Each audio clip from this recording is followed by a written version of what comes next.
Wolf's favorite spot, beside the wood stove. Well, this is a video about how my redneck wood stove works. It's a high efficiency wood stove that I designed. It's made from 3 old oil barrels. There's a weld in the middle that puts 2 together.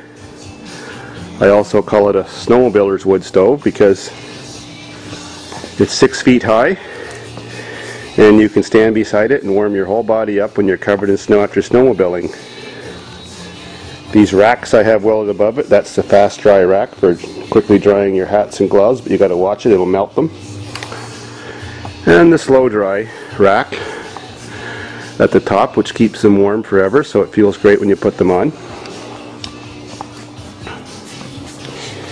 I made the door out of the back of an Inglis or Kenmore washing machine, the old style that they made before 1990. The stand is just made out of some garbage pick stainless steel. The interesting thing about this, like any high efficiency furnace, it has outside air feed, which is beneficial because every cubic foot of air that goes out your exhaust pipe means a cubic foot of air that has to come in the cracks of the doors or the cracks of the windows or the edge of the roof, and to keep the pressure balanced in the room. So open hearth fireplaces like on your wall at home are very inefficient because they suck so much air out of your house and have to bring in so much cold air to replace it. So when I built this building, I ran a 3-inch underground pipe all the way through the concrete floor, goes out the wall on the other side of the building. Here is a variable speed fan motor that's outside there on the wall, and I call it my supercharger. If you want to make that barrel glow red hot and have hot dogs, or cook your dog, as you can hear it's roaring, there's a bit of ash.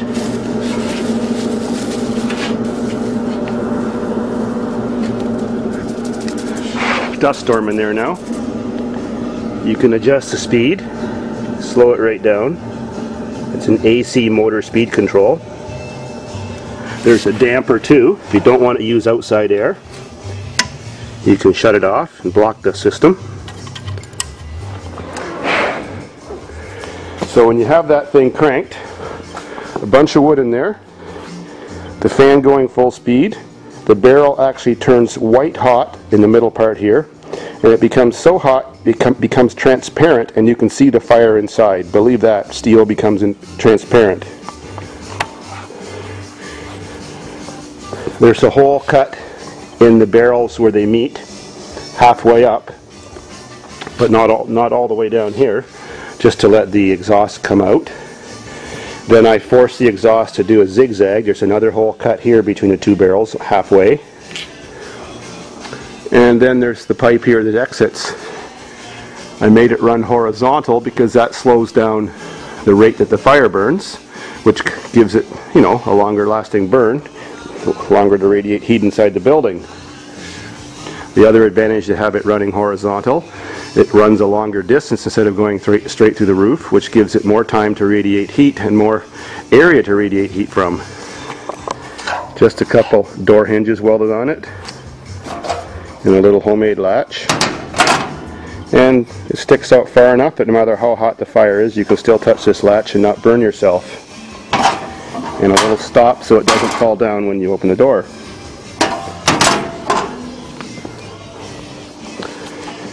This whole barrel device cost about $5 to build. A couple hinges and temperature gauge off a garbage pick barbecue. The copper pipe running around it is my redneck small supply water heater pipe. It attaches to the water system of the building, which works off that tank. It makes enough warm water to wash dishes or do small jobs or wash your hands.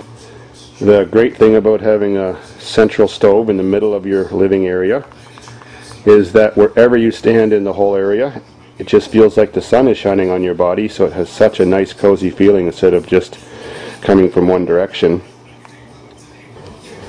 I would guesstimate that this wood stove is right up there with maybe one of the world's most fuel efficient wood stoves.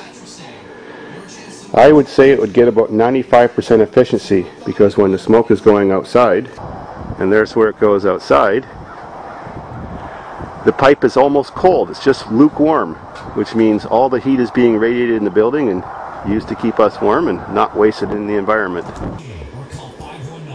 So I kind of think it's the best wood stove there is, and it's the cheapest to build, and you can cut your wood a lot bigger chunks, so you need less splitting and less wear on your chainsaw, because I cut my pieces 2 to 3 feet long, because why bother making them shorter? The longer the piece, the longer it lasts, and the more heat it produces with the least amount of effort.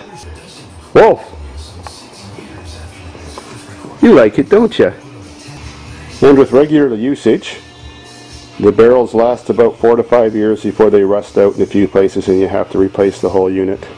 It takes me about, how long? 3 hours to make one of these devices. Not a bad deal for almost 4 years of use and no cost.